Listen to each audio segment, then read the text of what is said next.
as they are. So you're going to have to excuse me being blunt sometimes.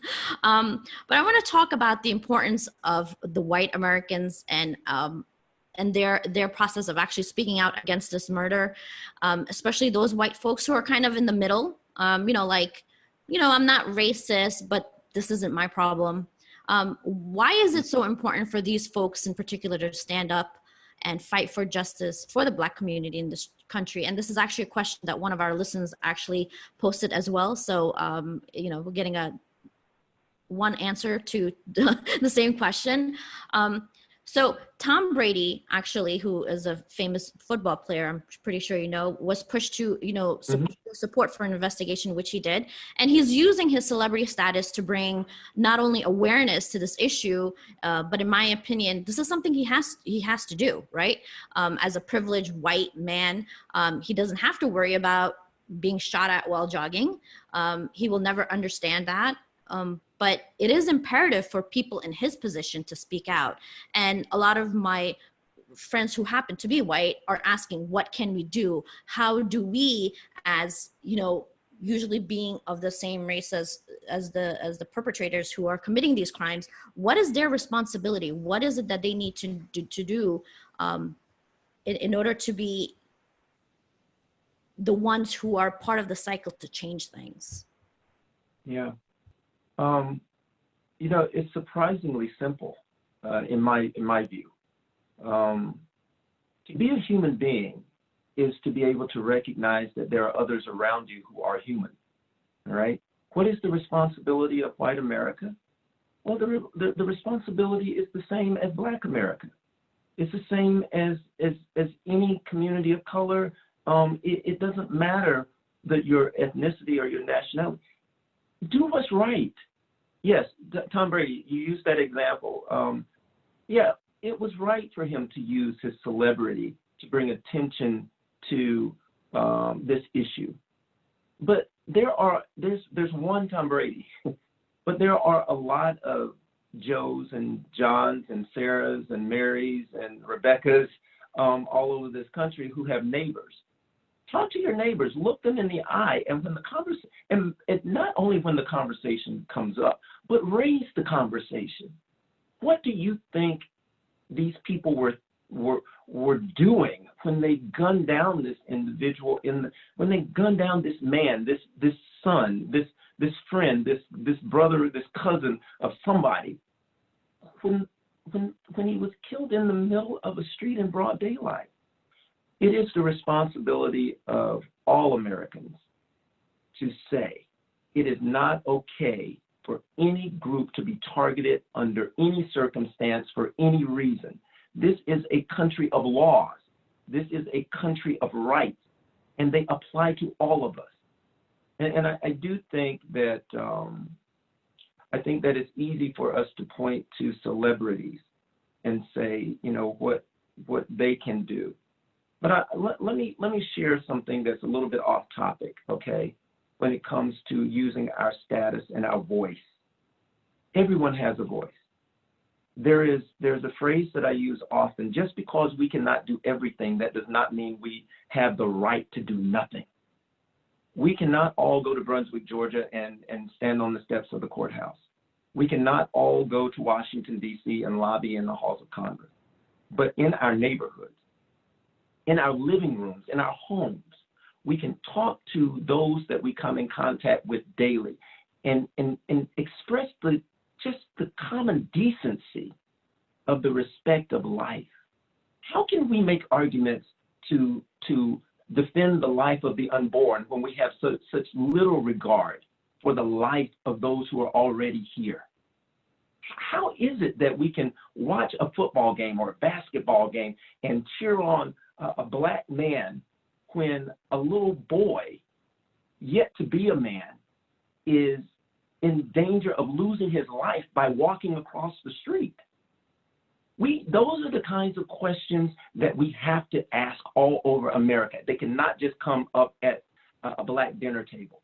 It can't just come up when people of color are gathering. It has to be everyone. And hopefully it didn't get lost, but that is what if your listener or is asking what can he or she do, just recognize that if it were your son or your daughter that was out there unprotected, how would you feel?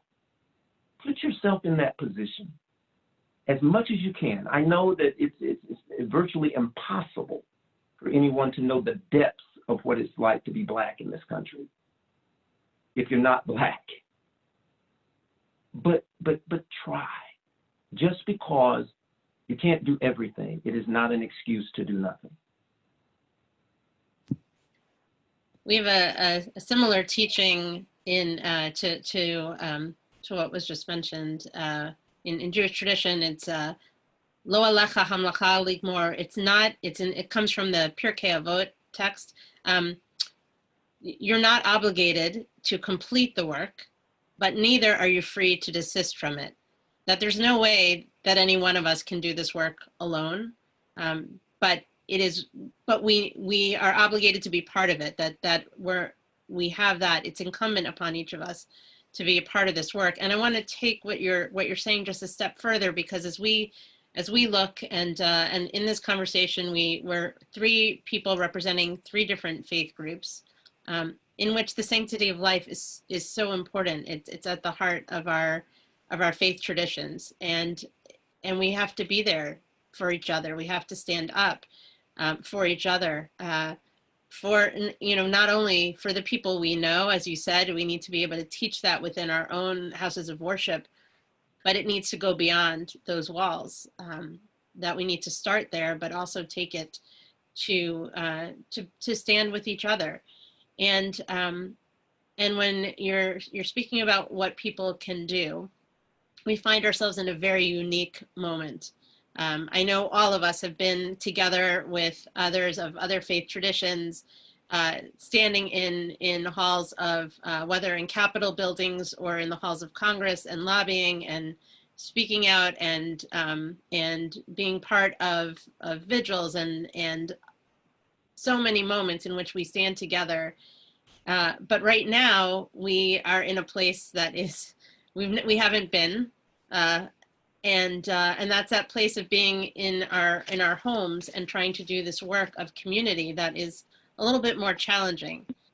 So I'm wondering if you have suggestions, and maybe Hernessa or Shahid as well. What can we do when we're at home and we can't gather together to go and lobby a congressman or a senator or bring those signs to the place where they need to be seen, and to make sure that our voices are heard and that our voices are heard together. And this is, again, uncharted territory, but what can we do to help people, for those who are listening, who want to get involved in this cause, and who want to do this work? We have time. Many of us have a little bit of extra time. Maybe, I know we all talk about how we're on Zoom and we're doing all these different things, and it seems like time has got its own boundaries and parameters now. And that being said, we have this time and ability to do something. What can we do? Well, I'll jump in before I lose the thought. First, I want to make sure that we understand that when we have tools at our disposal, we're often gifted them to use for good. Unfortunately, most of the time with a lot of us, and myself included, we find ourselves serving our own interests. You just mentioned we have Zoom, and we have all types of platforms out there for social media and this and that. I would dare say that within the community of faith, and I'm going to be very, very critical of us, okay, that we probably spend more time on our own self-interest on social media, utilizing the technological tools that we've been forced to use during this time of isolation and so forth, on our own selfish desires versus that which we would be compelled to do for the common good of humanity, the things that God compels us to do for each other versus what's satisfying my need or my desire at the moment. That's one thing. I will say that. The other thing that I think is vital is that we should understand that the same energy we put into the individualism of our lives, it is valuable to seek a way to become a part of a bigger whole with people that don't look like us, that don't sound like us. Reach outside of your box. The Sixth Episcopal District here in Georgia, there is a website. You can send in questions. You can do all kinds of things via email. You can look up a church that may not be a part of your community, and reach out to them. Ask them, what can I do as someone who lives 40 miles away, 20 miles away? Call them on the phone. All right. Use the old-fashioned method of just calling someone and say to them, what can I do to help you in an effort that you may be undertaking? People all over America are hungry right now. They're starving, literally. No food to eat. How can we reach out regardless of the color of our skin to provide a meal for someone within our community of faith? Is that so hard? I don't think so. I think that it takes effort, but it's not hard. Put pen to paper, write a letter. That sounds old-fashioned, but you know what? When a member of Congress gets a letter, they're like, oh wow, this is different. I better check this out. Send an email to your officials. Be involved. And I know that sounds very, very generic, but we often get so wrapped up in the details. I'm thinking about Ahmaud Arbery, and I'm thinking about what difference it will make when we bombard those individuals that are in power with comments and letters, and not just from Black people, but from all people. And we say that this is not acceptable. What will happen? It worries individuals who are complacent when they get that kind of traffic, right? So let us engage, and let us step outside of our comfort zone. In the New Testament, there is the passage of Scripture that says that we battle not against flesh and blood, but against principalities.